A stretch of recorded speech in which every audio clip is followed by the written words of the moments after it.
Bitcoin, first of all, oops, what happened? Okay, is that the right? Oh yeah, okay. I call it the A-to-Z of BTC.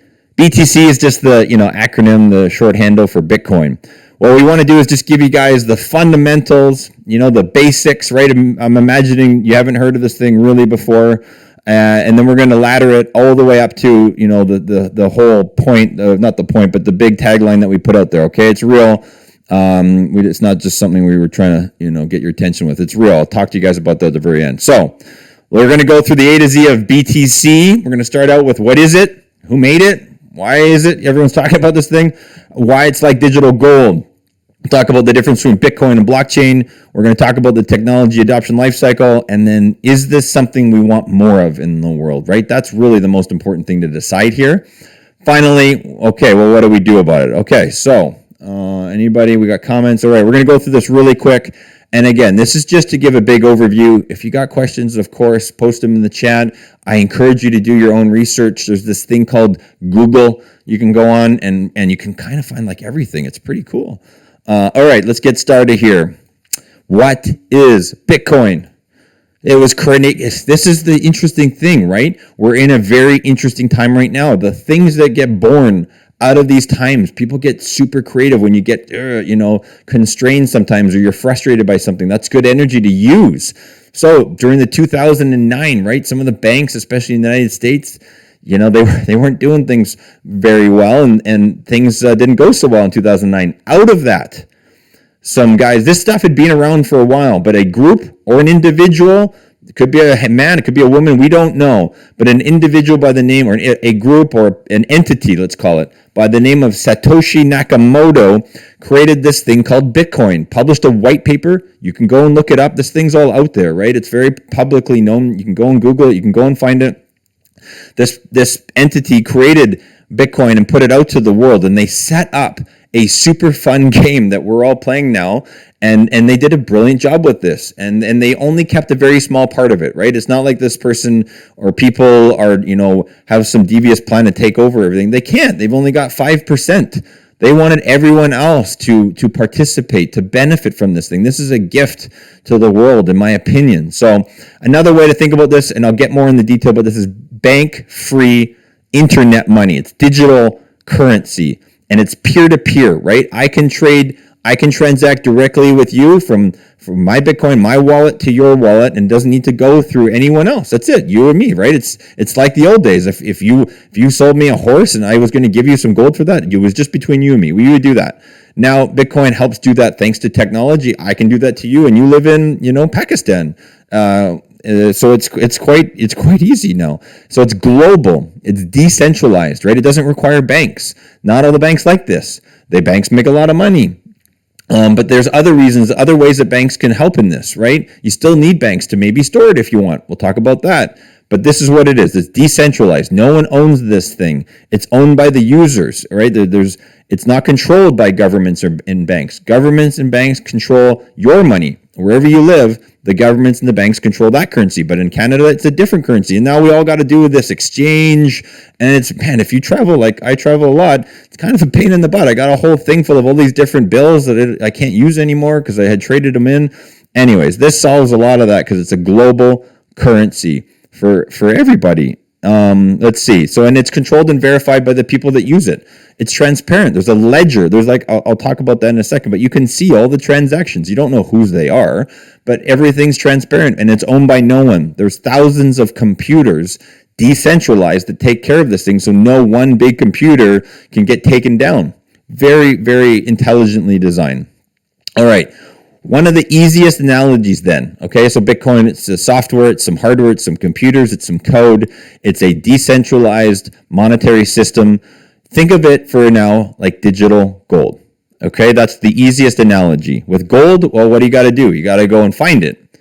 There's only so much of it, right? The earth doesn't make more gold. There's only so much of it. We haven't found all of it. We don't really know how much of there is, but you can't make more of it, at least as far as I know. And you got to go and dig it up. So you got to go and find it. You got to dig it up. And then other people want to buy it because it's precious. It's used in things, right? It's used in electronics and medical equipment and stuff like that. So it's got value, and people like jewelry. So it's got a value to the gold. So someone goes and mines it. Now they've got it. Other people want to buy it, so the miner can sell it to them, and that helps pay for all the mining it was expensive. You got to hire all these big trucks and people and all this kind of stuff. Think of that. That's the same as Bitcoin. Bitcoin, there's only so much that's ever going to be available. When they wrote this thing, they decided, I don't know how they picked this number, there's only going to be 21,000 Bitcoin. That's it. So it's a fixed supply, which typically means that it's scarce. And as it becomes more valuable, it's going to get harder to get. Price goes up. It gets mined. So there's big fancy computers that mine Bitcoin. They have to run this code and solve some problems. It's kind of like a game. Every time you solve the math problem, you get a free Bitcoin rewarded to you from the system. It's more than one. But the point is you get a reward, you get new Bitcoin to help pay for the costs that it took you to mine it. Because these are fancy computers. They take energy, they take software, they take people. So if you want to do this, you can be a miner, you get a fancy computer, you mine this thing from running the code, you solve a problem, you get some Bitcoin. Great. Now you can sell it to other people, just like gold. Those people are going to buy it from you. That's going to help pay for the mining activities, right? Just like gold, okay? If I'm losing you, leave a comment, because we're still alive, yeah? All right. Where are we in my slides? Okay, it's a store of value, kind of like gold, right? Maybe you don't want to carry all of this cash around with you. You want to put it into gold because you think gold's going to keep going up because there's only so much of it, like I said. It's got a great use. People want it. So you might trade some money for some gold. So now you've got some gold, which is a lot of people feel it's a safe store of value. Let's say you bought an ounce of gold. What is it? Almost $2,000. You get an ounce of gold. Now you've taken your $2,000 in paper money. You've put it into gold. Now your money is stored in the gold, right? It's a store of value. Now you can do what you want with that. You can go and put it in a safe. You could go and put it in the bank safe. You could put it in your pocket. I wouldn't advise you to do that. But same thing with Bitcoin. It's just that you don't have to worry about losing your gold. With Bitcoin, you could do the same thing. You can take your $2,000 or $1,000 or $200 or $2. It doesn't matter. You can buy as much as you want. You can take your $2,000 and you can buy some Bitcoin, which will store your money in it. And if you think it's going to go up, which we do, then great. It's storing your money, your value in it. You don't have to worry about your cash now. And there's many ways that you can store it. We'll talk about that quickly later. And again, it's a store of value, just like gold. All right? Any questions? Post them. I'm not seeing any comments. Come on. Is this super clear? Okay, hope so. How does it really work? All right, so again, we're talking about mining just like gold. The miners go and get it. They unlock more. It goes into the system, if you will. So now the miner owns it. It gets stored in blockchain. So think of blockchain like a big bank, one big bank, right? It's the plumbing that connects everyone together on this system, right? So you get the Bitcoin, it gets stored in the blockchain, okay? So that's like a big bank. And so now the miner owns it. But then if someone wants it, the miner can sell it to them, just like gold, right? Maybe you can imagine it's like a big dump truck, right? And now the gold goes in the dump truck. Someone over here says, I want that gold. The dump truck drives over there. They go, great, here's how much it is. So they buy the gold. The money goes to the other person. All right, so that's the difference between blockchain and Bitcoin. Blockchain is the storage medium. It's a digital record, okay? It's a centralized ledger, decentralized ledger. Again, it's copied to all these computers. No single person owns it. It's public. You can see all the transactions. Miners get paid, right? Same as in gold. The miners got to get paid by the person who bought it from them. And there you go. You can own some Bitcoin. And then you save it. And there's many options. It's just like gold. You could either, keep it in your pocket if you want. Not always advisable. You could have your own safe, put the gold in the safe. Again, you can put Bitcoin, you can take this digital Bitcoin and you can put it on, imagine like a USB drive, right? You can store it on there and that becomes like gold, right? You can take that thing and put it in a safe. You could take that and give it to somebody else. So there's many different, you could just Google Bitcoin wallets, all kinds. You can store it on your computer. You can store it in a website, an exchange or a broker. They'll hold it for you, just like a bank, or you can actually take it to your bank. They'll hold it for you safe, right? That's how they got started. They would hold your money and help it be safe. So many ways that you can keep it safe, okay? You can get backup keys if you lose some of these wallets, if you've done it right. Or what you'll see headlines about, some people just lost them. All right. So hopefully that was a good overview, what it is, why there's only so much, who invented it. What I want to show you is this is the technology adoption life cycle. It's the same for anything new that comes out, whether it was MP3 players or the laptop or TVs. It's very similar, this adoption curve, and it's more to do with human psychology and sociology, things that I don't, study a lot of, but I understand at a high level. Not everyone immediately jumps in and buys something, right? They kind of want to make sure, is this going to be safe? Are other people doing this? I want to look like a, silly doing this thing early. So you get people that are early adopters. And maybe people like this, right? They like to have the earliest gadgets. They're willing to put up with some bugs. It hasn't quite been proven yet, but that's a small percentage of the overall population, right? So of 100% of the people, those really early adopters, only 2.5%. The early adopters, 13.5%. So now we're only talking 15% of the people that would ever use this thing are going to be those early adopters. And then you start to get into more of the masses, right? The early majority, the late majority, that's the big hump of people, right? That's the masses of people going, oh my goodness, I don't, this thing's awesome. I got to get my own iPhone. I got to get this laptop. I'm sure you can think of examples, but this is how it happens. And then eventually those people that are very cynical, the laggards as they're called, go, oh, okay, well, I guess these smartphones are good. I guess I might as well get one, right? So you probably know some people in each one of these categories. You might be able to find out, you'll probably get a pretty good sense of which one you are. And maybe it's different. Maybe you're an early adopter for some things and late for another. Totally fine. I know I'm a little bit more in the early majority, maybe at the tail end of early adopters.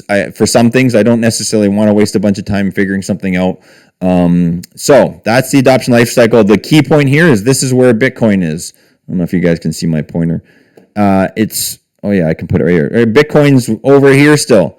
We're at the beginning of the curve still, right? You're going to see PayPal just announced that they're supporting it. That's huge. You can buy it and sell it through PayPal, but they're probably going to charge quite a bit for that. You're going to see some tech companies. Check out Square, Google Square, Bitcoin, Google MicroStrategies, Bitcoin. These are big tech companies that understand this stuff, right? They're tech companies. They get it. They've decided that it's actually better for them to store their savings. They have all this cash because they do well. Rather than keep it in cash, which is eroding in value, they're going to put it in Bitcoin, which is increasing in value because they believe like it's gold, like it's going to appreciate. So they'd rather put their money in that and watch it appreciate rather than keep it in cash, which is depreciating. Why is it cash depreciating? You can Google money printing or Google quantitative easing. A lot of governments right now are printing money. Money is not, dollar bills or whatever you use where you are, coins. That's not a fixed supply. The governments are allowed to print as much as they want of that. That doesn't necessarily scale very well, but that's what they're doing right now to kind of keep things moving. Again, most countries, you can check this out with your own country, they're printing money just to kind of keep things going, keep the markets going up, keep everyone feeling happy. But unfortunately, it's not going to keep lasting. So that's why Bitcoin is a great solution because you can't print more of it. We got to figure out how to make it work. So let me see here. This is the curve of the Bitcoin price. I'm almost done, you guys. We got a few minutes. No comments. Leave some questions, you guys. I won't have much time, but we'll answer them on the thread. Here's the price of Bitcoin from 2014, which is still, well after it was brought out. But this is, there's a big hype cycle here. A lot of people, this is kind of FOMO. People are fear of missing out. A lot of people first started to hear about this. They all rushed in. You've heard about the gold rush, right? A lot of people, the same thing. People sold their houses and went gold mining because they heard about it, gold in them their heels. This was a big, again, big FOMO. And then people realized, oh, well, maybe it's a little early. Again, it didn't have the adoption. It was way early on that curve. Came way down, and then it's, it's gone back up. It's bounced around. I mean, stocks do this, companies do this. People get a little bit overexcited. They get a little underexcited. They get a little overexcited. Get a little underexcited. Again, you watch the market. It does that, right? It's up and down. It's human emotions.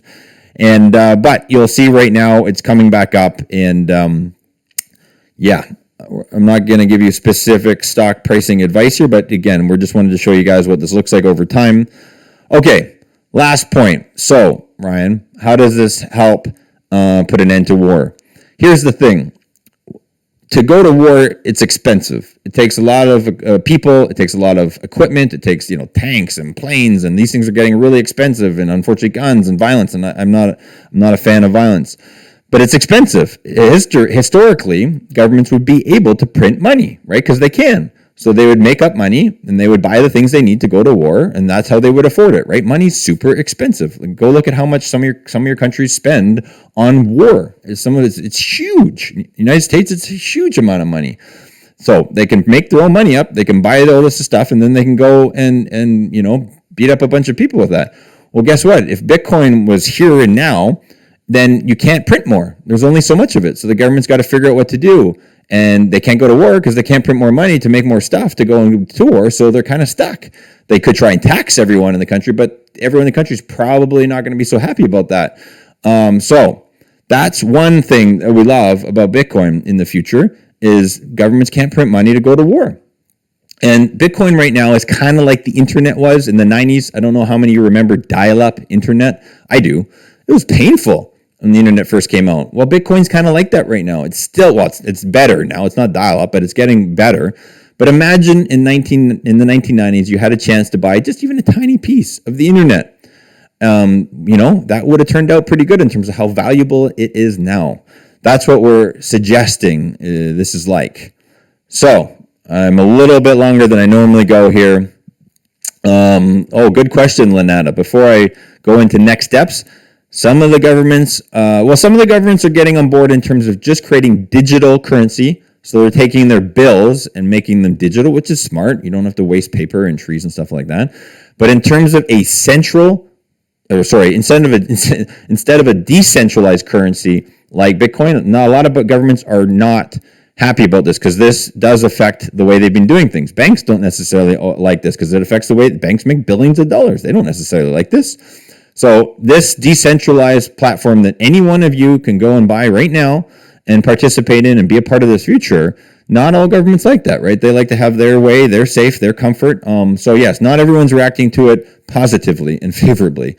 So our recommended next steps here is, listen, just get yourself educated, do some Googling, do some researching, go look up, Bitcoin for beginners, and decide if this is something you want more of. If you like what you're hearing, you can buy $1 worth, $10 worth, right? My daughter babysat on the weekend and I paid her in Bitcoin just so she could have some. It was very easy. I just passed it from my phone to her phone. Done. But decide if that's something you want to, again, we pay a lot of people overseas. Our teams in India, Pakistan, the Philippines, Vietnam, Romania, France. Paying them is a pain in the butt right now. It's expensive. It takes time. If this was truly available, it is. I can do it right now, but it's a little bit awkward, right? It's kind of like dial-up. If this were fully fleshed out, boom, could pay them right now, no extra fees. They get their money. Everyone's happy. So sending money to your friends, to other people in other countries, isn't that easy right now. This is going to make it a lot easier. You can do it now. It's just still a little bit hard. Figure out your allocation. One of the number one things you can do in investing is make sure you understand where you want to invest your money. You don't want to take all of your savings and put it in something risky, right? You don't want to go and gamble it all away. That's not very smart. You worked hard for this. Nor do you want to just kind of put it under the mattress, right? That doesn't work very well either. Like I said, that dollar is eroding in value. You want to put it to work. So allocation, investment allocation strategy is one of the most important things you can do. You can go and look up a guy, Ray Dalio. He talks a lot about this. It's so important. So our suggestion is, if you are interested in, just put a tiny bit, something into Bitcoin that you're not going to miss, right? It's not going to change your life. Imagine you had $100, to invest, right? If you were to invest $3 in Bitcoin and lose it, let's just say, for example, the whole world decides Bitcoin's a bad idea, so you lose your $3. Now you have $97 left. Is your life going to be all that different? Probably not, right? This is my business partner, Dario. He has a great way of putting this. But imagine that $3 went up by 100x, which some people, including us, believe Bitcoin will do. Well, guess what? That turned into $300. And maybe it takes 1 year, maybe it takes 10 years, but let's say it does it. Well, now you've got 400, not 97. You know what I mean? So 97 is not going to change your life. But 300 plus the 100 you had before, 400, that might change your life. I would mine if I'm using those same numbers. So think about it that way. Pick a number that you're not going to lose sleep over. Try it out. There's all kinds of websites, and there's specific ones to look for in your country, that's got low fees, that has insurance, that they're legitimate. There's, unfortunately, like anything like this, there's people out there that are trying to scam people. Again, you got to do your research, okay, please. And then just buy a little bit, test it out. Don't go put a whole bunch in it. Test it out.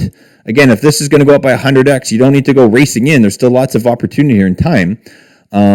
But again, we're at the beginning of the curve, right? It's good. And when it hits that other part of the curve, people are going to start to really get interested in this. So you want to make sure you've got a little bit, and then hold. Okay, it might go down a little bit, and all this money printing and people find out about it and people aren't happy about it. Yeah, people might freak out a little bit. The price of everything might go down a little bit. Bitcoin, it might go down a little bit, but don't sell thinking that it's done. If you truly believe in the long-term value, hold. Maybe it's a good opportunity to buy some more. So that's it. That's the rant this week on Bitcoin. How can it put an end to wars? All of our great updates. I really appreciate you guys staying to the end here. It was a little bit longer than I wanted, but there was so much in this show packed in here for you guys. Leave a comment. What do you think? How can we help you out? Let's see. What are we at here? Yes, let me go back to just me. I want to see you guys. Ryan, thank you so much for dialing in. Again, we love hearing your comments. Thank you, though, for, we read some out at the beginning. If you want, challenge your friends in the Great Coin Cookout. And stay tuned for next week. We got updates on the big new game that's coming out as a gift to you guys just before Christmas. I'm Ryan. Keep having fun. Thanks for being here this week.